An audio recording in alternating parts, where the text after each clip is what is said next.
todos! Acabou a pré-temporada. Acabou. Agora o próximo jogo, dia 5 de setembro, quinta-feira, o kickoff entre Chiefs e Texans. Ainda bem que acabou, né? Porque os jogos às vezes são interessantes. Ontem, por exemplo, tô gravando na segunda, né? No domingo, por exemplo, a gente teve Patriots e Commanders, e a parte interessante foi o Drake May. O resto do jogo deixa a desejar, até porque o J.D. Daniels não jogou, né? Então quando a gente tem histórias nas partidas, elas são interessantes na pré-temporada, senão fica bastante complicado. Saudades de um vencedores e perdedores, meus queridos? Eu também estava. Então eu separei aqui 1, 2, 3, 4, 5, 6, 7, 8 vencedores e 8 perdedores aqui da pré-temporada para a gente arredondar as últimas semanas, o último mês, né? E também para comentar sobre algumas novelas. Uma delas acabou, por exemplo, o CeeDee Lamb renovou o contrato com os Cowboys, de acordo com o Adam Schefter, 4 anos, 136 milhões, e a média dele só é inferior à do Justin Jefferson, 34 milhões, o Jefferson 35. Então vamos lá, vamos começar com os vencedores. E a gente vai ter defensores aqui, vai ter muito quarterback, obviamente, mas a gente vai ter alguns defensores nessa lista. E vamos começar com os vencedores então.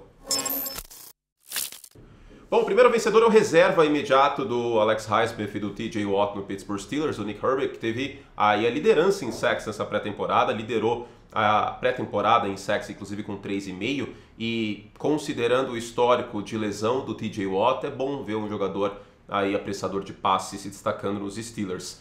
Também continuando nos defensores, o inside linebacker dos Patriots, o Kyle Harris, que deve ter um carinho a mais aí do técnico dos Patriots, daqui a pouco eu falo sobre ele, que também foi inside linebacker da NFL. Ele terminou a pré-temporada com uma interceptação e jogou bem ontem na partida contra os Commanders, então a gente destaca ele aqui porque ele é reserva neste momento, né? No plantel extraoficial. Joan Bentley é o primeiro inside linebacker de New England, tá? Ele aparece como uma terceira unidade, na verdade. Eu não sei nem se ele vai ser cortado ou não, enfim, mas eu queria essa menção honrosa a ele aí, pode ser que ele seja cortado inclusive.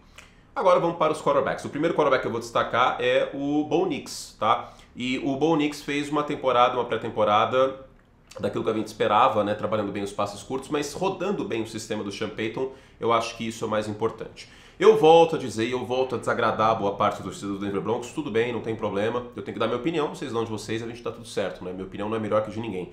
Mas a minha visão é de que o teto dele para competir numa divisão com Patrick Mahomes e Justin Herbert talvez seja muito pouco, né? Você vai precisar de um quarterback um pouquinho acima aí para poder competir com esses caras, como a gente tem quarterbacks competindo com o Patrick Mahomes da Conferência Americana, com Joe Burrow, Lamar Jackson, Josh Allen, são quarterbacks mais talentosos. Eu hoje não vejo isso em relação ao Bo Nix. Eu não vejo um teto dele ser um quarterback top 5, top 7, quiçá top 10 na NFL. Mas, frise-se, haverá dignidade em Denver. E isso o torcedor ansiava há bastante tempo. Esse time tem a segunda maior seca de playoffs da NFL, a última vez foi em 2015, venceu o Super Bowl 50 inclusive, e desde então um mar de quarterbacks ruins. Então isso eu tenho certeza que vai ter. O Bo Nix vai ser um titular na NFL. Eu só não sei se é o suficiente, gastando uma escolha de primeira rodada, para você ter algo a mais na posição aí para competir e pensar em título, tá? Mas o futuro a Deus pertence, vamos ver o que vai acontecer. Dito isso, é um vencedor, porque venceu também a batalha que nunca aconteceu, na verdade, né? Deixa eu fazer um parênteses, nunca teve isso, pelo amor de Deus. É óbvio que quando você escolhe um quarterback no meio da primeira rodada, o quarterback teve muito tempo no college jogando, inclusive, ele não vai perder a batalha de titularidade contra o Jared Stidham e o Zach Wilson. Tipo, isso não vai acontecer. Então foi um vencedor nesse aspecto, mas era a tendência. O Sean Payton quis que ele ganhasse algo, né? Que ele tivesse algo a conquistar, ele foi lá e fez o dele, então é um vencedor. O Caleb Williams, obviamente, é um vencedor também, mas com ressalvas, porque o último jogo dele contra os Bengals foi um jogo de altos e baixos. E eu já falei, se eu critico o Kyler Murray por ser assim muitas vezes, eu tenho que criticar o Caleb Williams. A diferença é que o Caleb Williams é calouro, né? Mas teve duas jogadas fantásticas, o touchdown, obviamente correndo com a bola, e a conexão com o Roman Dunze, a gente já falou sobre isso antes, ele não jogou na semana 3 da pré-temporada, o próximo jogo dos Bears do Caleb Williams é na semana 1 contra o Tennessee Titans, mas eu tenho que ser honesto e sincero aqui, eu não posso ser primeiro bloco, Bears, segundo bloco, Chicago, terceiro bloco, Illinois, exclamação, não pode, né? Eu tenho que falar aqui algo justo para você que não torce para os Bears também querer acompanhar o canal e não virar Bears TV. Né? Então, o que eu vejo é isso, oscilação e inconsistência também, tá? Em progressão, em leitura, vai ter ainda um trabalho. O Caleb Williams não é um cara pronto já agora, como nenhum calouro é, nenhum. A gente tem que fugir um pouco dessa ideia de é o melhor prospecto desde o John Elway em 83 e achar que os caras chegam pronto. Não é isso. A questão é prospecto, semente. Vamos lá, vamos abrir esse parênteses aqui, vai. Tô doido de café, então vamos embora. Vamos começar a tratar quarterback calouro, e isso vale para mim também, tá? Vamos começar a tratar quarterback calouro como projeto, como uma semente que você coloca na terra. Por exemplo, o Bo Nix. O Bo Nix é uma semente hoje inferior ao Jayden Daniels e ao Caleb Williams. O Caleb Williams e o Jayden Daniels podem dar uma árvore maravilhosa, assim, tem tudo para isso, o DNA deles, vamos dizer assim, né, em termos atléticos, o que eles mostraram até agora. O Bo Nix, que tem bastante espaço amostral, eu tenho um teto um pouquinho menor dessa árvore aí. Tô falando que vai ser um bonsai, mas, entendeu? Pode ser que a árvore, que precisa ser muito grande, etc., não dê água direito e não vá a lugar nenhum. E o Bo Nix seja uma árvore bonita, show de bola ali, pá, compete pela divisão de vez em quando. Entendeu? Então, vamos tratar quarterback calouro como semente, tá? Caleb Williams é uma semente bonita, maravilhosa, premiada, Heisman, coisa toda, mas tem que tomar cuidado com isso. Bom, Drake May também acho que sai como vencedor, porque eu achava que ele estaria mais cru que vi e comentei no jogo contra os Commanders no domingo. Poderia colocar nos perdedores também, porque a tendência é que ele seja reserva. Mas ao mesmo tempo ele é um vencedor, e muito mais vencedor do que perdedor nessa pré-temporada, porque ele não vai ter que enfrentar defesa dos Jets 2 vezes, provavelmente, defesa dos 49ers, jogando com essa linha ofensiva do New England Patriots. Então ele é um vencedor porque ele não vai ter que passar por isso. Ele teria que ganhar adicional de insalubridade. Eu acho que um quarterback solte a bola um pouco mais rápido e tal, se tiver blitz, faz o diagnóstico um pouquinho mais rápido, que já esteja há algum tempo na NFL, por mais que seja menos talentoso, que é o caso do Jacoby Brissett, nesse início, acho que é melhor. E o Jacoby Brissett é de laranja, de testa de ferro, e depois coloca o Drake May como fato novo, porque uma coisa é certa, se colocar o Drake May e ele apanhar para essas defesas, não tem como voltar atrás e colocar o Brissett. Então essa decisão tem que ser muito cautelosa, tá? Daqui a pouco eu falo mais sobre isso no lado dos perdedores. O Drake May, de qualquer forma, ele foi muito bem nesse último jogo, considerando que a gente tinha de expectativa. Acho que fez uma campanha muito sólida, muito digna, mostrou um bom trabalho no pocket, acho que um pouco mais solto do que eu vi no segundo jogo da pré-temporada contra o Philadelphia Eagles. Mais um vencedor aqui é o CeeDee Lamb, que fez greve, né, e não treinou nesse mês de agosto. O CeeDee Lamb renovou o contrato dele, de acordo com o Schefter, 4 anos, 136 milhões, tem que ver a estrutura do contrato, 34 milhões de média. Eu vou fazer um vídeo sobre essa renovação na terça-feira para os membros. Então olha que oportunidade boa aqui. Vai custar muito menos do que 34 milhões de dólares por ano que o Jerry Jones vai pagar para o CeeDee Lamb. Para você assinar o Like Plus, apenas 2 dólares, mais ou menos. Menos até. R$8 se você tem o dobro de conteúdo, o triplo de conteúdo, então venham conosco. Tem as insígnias aqui embaixo, nos comentários. Pode ver que tem alguns comentários, tem umas insígniazinhas, umas bolinhas coloridas, o troféu Vince Lombardi, fofo, tá? Além dos emojis, inclusive. Então assina o Like Plus para mais conteúdo, etc. Vou falar sobre isso em outro vídeo, mas ele sai como vencedor. E o nosso querido Mac Jones também sai como vencedor, porque o Mac Jones foi talvez o melhor reserva nessa pré-temporada, considerando todo o contexto de quarterbacks que não são calouros, etc. Fez um bom trabalho pelo Jacksonville Jaguars. Não, ele não é uma sombra ao Trevor Lawrence, porque existe um abismo de talento. Já existia na época do draft e agora continua tendo esse abismo de talento. Não, o Trevor Lawrence não é um quarterback top 10 para mim, como vocês viram no vídeo da segunda-feira, mas ele tem talento para quem sabe um dia ser. O Mac Jones, não. E por fim, o nosso último vencedor, passou o training camp inteiro, e o nosso glorioso Joe Burrow está saudável, então eu vou colocar plástico bolha no Joe Burrow aqui, para essa temporada dar tudo certo, e ele vai ficar com plástico bolha, para ele não machucar. Então tem muita gente que faz... Tem muita gente que faz aí aqueles negócios de Santo Antônio, né, que coloca de ponta cabeça. Tá aí feita a meu sacrifício. Joe Burrow está com plástico bolha agora, e vai dar tudo certo com ele, e ele vai passar essa temporada inteira com um plástico bolha aqui no cenário.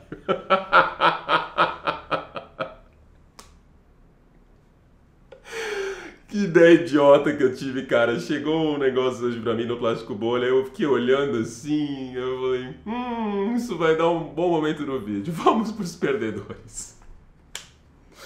Só falta ele machucar na hora que eu tiver publicado esse vídeo. Espero que não, pelo amor de Deus. Me dá um ano de Joe Burrow saudável, por favor. Bom, vai ficar aqui, tá? Vai ficar em plástico bolha aqui.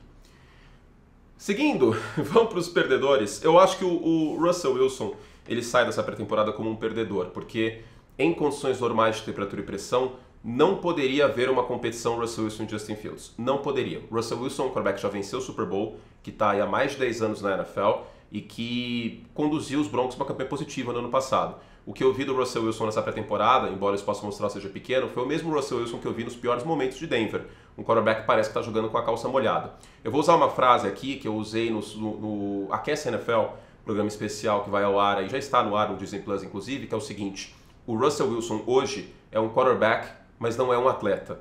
O Justin Fields é um atleta, mas não é quarterback. As duas coisas precisam estar juntas num jogador da posição. E hoje o Russell Wilson está complicadíssimo ver ele jogando. Ele sempre segurou a bola demais. Só que ao segurar a bola um pouquinho mais do que devia, o Russell Wilson conseguia escapar disso, tendo uma sintonia muito boa com seus recebedores. Desde o DK Metcalf no final da temporada, aí da passagem dele para o Seattle, até antes, Tyler Lockett, etc., que a gente viu em Seattle. Ele não tem mais essa mobilidade, essa capacidade de estender jogadas que ele tinha antes. E por conta disso, também por conta disso, outros fatores, como ele também nunca atacou muito bem o meio do campo, mas também por conta disso é um quarterback bem menos eficaz. O Justin Fields também é outro perdedor. Também é outro perdedor. Porque ele não fez o suficiente para realmente isso virar um caso. Porque com o que o Russell Wilson mostrou nessa pré-temporada, e começou a pré-temporada machucado, inclusive com lesão na panturrilha, o Justin Fields fazendo um trabalho competente, se o Justin Fields tivesse jogado como o Bo Nix jogou, por exemplo, se o Justin Fields tivesse jogado, talvez até um pouco como o Drake May jogou nesse jogo contra os Commanders, haveria uma competição mais forte, haveria um apelo popular mais forte pro nosso querido Mike Tomlin colocar o Justin Fields titular na semana 1. Não é o caso, tá? Então ele sai como perdedor, eventualmente ainda deve poder ganhar essa chance de ser titular em algum momento dessa temporada, mas não agora. Ó, eu não concordo, é meio louco isso, não? Vencedores e Perdedores é um quadro tão louco que eu não concordo com algumas coisas, com algumas percepções, mas ser vencedor ou ser perdedor aqui não necessariamente significa que eu acho que é vencedor ou perdedor. Às vezes é um senso comum, é um senso coletivo de outras pessoas, ou aparece muitas vezes. E o Brock Purdy eu vou ter que colocar nos perdedores aqui, deixando claro que eu não concordo, que é só pré-temporada. Mas eu vi muito comentário negativo sobre Brock Purdy, dada a questão do Ayuk e todo mais. Eu vi aqui no canal, em rede social, o Brock Purdy virou um alvo nessa pré-temporada. Ele teve a interceptação contra os Raiders que, se fosse qualquer outro quarterback, teria sido muito menos falado. Jogou mal sim contra os Saints, tá? Na segunda semana da pré-temporada. Na semana 3 jogou um pouco melhor, mas teve a interceptação que tá todo mundo tentando aumentar um pouco mais do que deveria. Eu acho, honestamente, que ele não é um perdedor, mas a percepção do público parece que quer derrubar o Brock Purdy, que quer mostrar que o Brock Purdy é uma farsa a todo momento. E eu não vejo assim. Eu não vejo assim. Mas a percepção das pessoas, eu vi muito o Brock Purdy apanhar em comentários, rede social, etc. Eu sei que rede social não é a vida real. Eu sei disso. Mas, dentre todos os quarterbacks que a gente coloca no potencial top 10 para a temporada, o único que eu vi sofrer críticas muito fortes foi o Brock Purdy. Eu acho que essas críticas são um pouco demais. Mas, queira ou não, tem essa questão. Brock Purdy que jogará contra uma grande defesa na semana 1, a defesa dos Jets. E do outro lado, tem o Aaron Rodgers, que para quem não sabe, torcia para os 49ers quando criança. Põe a foto dele aí, André. Você nunca ouviu essa história? Você vai ouvir bastante até a semana 1. Ai. Entretenimento, ó. Falando em 49ers, o Brock Purdy venceu a questão de ser o quarterback titular na NFL com muito mérito e o Trey Lance teve oportunidades em pré-temporada. E vocês lembram que eu falava que o Trey Lance, em todas as vezes que tinha entrado em pré-temporada e pouco que mostrou em temporada regular, ele não me impressionou. E certamente não estava impressionando a comissão técnica dos 49ers.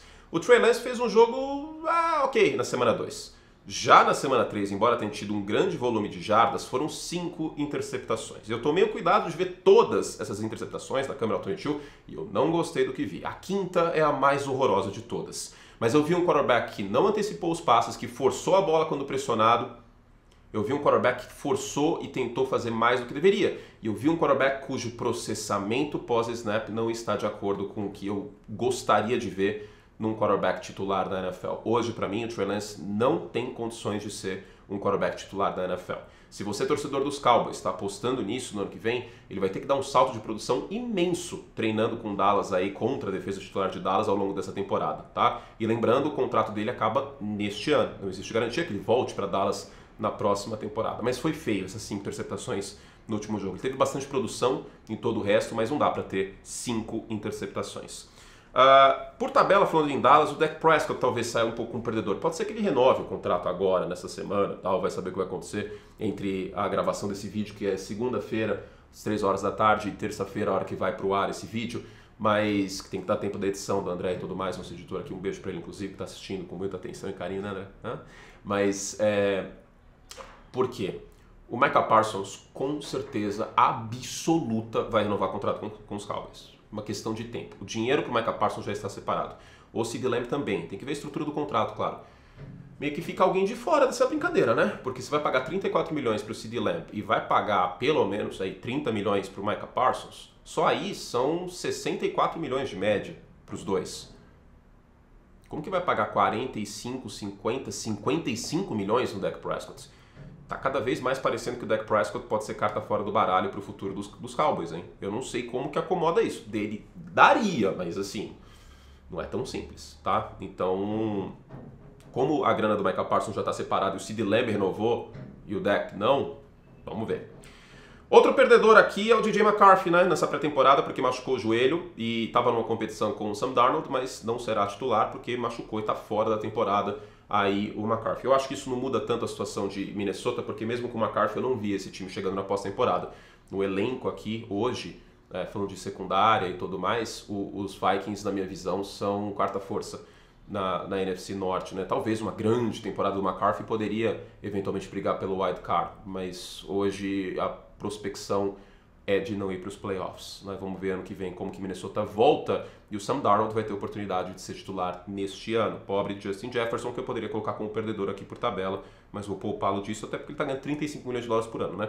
Ninguém que ganha 35 milhões de dólares por ano pode ser considerado um perdedor. Eu não vou ganhar isso na minha vida. Então, quer dizer, não sei. Se você assinar o Like Plus, talvez eu chegue mais perto do Justin Jefferson. Que cara de pau que eu sou. Pra terminar, Brandon Ayuk é um perdedor e, na verdade, nós somos perdedores, porque essa novela, eu não sei, tô tentando pensar alguma novela ruim aqui que eu assisti, das 7, das 8, acho que a novela Esperança, que passou em 2002, que tinha aí um triângulo amoroso da Ana Paula Arósio, o Gianecchini e a Priscila Fantini, nem essa novela, que foi muito ruim, foi tão ruim como essa. Essa foi a pior novela que eu acompanhei de off-season, eu não tenho nem vontade de falar do Brandon Ayuk, pra ser muito sincero. E agora eu quero ver o que vai acontecer, né? Porque se ele meter o louco e falar assim, mas o CeeDee Lamb assinou por 34, eu não vou assinar por menos. Em que mundo o Brandon Ayuk é melhor que o CeeDee Lamb? Na moral. E nenhum, desculpa. A não ser que você odeie o Dallas Cowboys e o CeeDee Lamb e você tenha algum problema pessoal com o CeeDee Lamb, não dá pra achar o CeeDee Lamb pior que o Brandon Ayuk. De verdade, de coração. Não acho o Ayuk horrível, pelo contrário. Talvez eu tenha ele uma cotação um pouquinho menor que o senso comum que muitos de vocês. Mas melhor que o CeeDee Lamb ele não é. E não dá pra pagar 35 milhões no Brandon Ayuk. Sei lá o que vai acontecer disso aí, velho. Na boa. Sei lá. Pra terminar, um quarterback que não é calouro, o Anthony Richardson. Ele não foi bem no jogo contra os Bengals. A primeira campanha foi muito boa, mas teve um passe que ele erra numa rota no meio do campo, uma rota cruzando que ele lança mais alto que deveria. A interceptação foi feia também, né? Claramente uma marcação em zona ali e ele não lê a jogada. E o que me parece do Richardson, o trabalho de pés dele não tá bom, tá? Tá bem parecido com o que a gente via na época de Flórida, dos Gators, e ele não teve tanto espaço amostral. Ainda me parece um quarterback bastante cru e ainda me parece mais atleta do que quarterback. Eu senti ele um pouco desconfortável quando a jogada pedia para ele fazer um pouco mais de progressão de recebedores e pedia um passe de média ou longa distância. Os passes curtos, screen, ele se resolveu. Mas além disso, eu não gostei muito do que vi não, tá? E teve algumas declarações de jogadores de outros times que treinaram com os Colts, né, meio que dando pancada no Anthony Richardson. E, cara, pra vocês terem ideia, lá na KTO, o Richardson tava no top 15 para ser MVP nessa temporada. Tem que avisar o pessoal da KTO para mudar essa odd aí. Aliás, falando nisso, entrem lá, o cupom é CURTE20 para você ter 20% de bônus no seu primeiro depósito e dar seus palpites. A gente vai dar uma análise nesta semana ou na próxima, mais tardar, com várias cotações para campeão de divisão, etc. Eu vou fazer uma live aí olhando todas as odds e a gente vai conversar sobre isso também. O cupom é CURTE20, 20% de bônus no seu primeiro depósito. Meus queridos, é isso. Essa é a pré-temporada da NFL. Faltou algum vencedor, algum perdedor? Discorda de mim? Você me odeia? Não me odeie. Por favor, eu sou fofo. Sou muito fofo. Pergunta pra minha noiva. Ela me acha muito fofo. Fala várias vezes. Né, amor? Ela não ouviu, mas ela me acha fofo. Um beijo carinhoso. Fizemos todo o estrago que podíamos. E até a próxima. Tchau.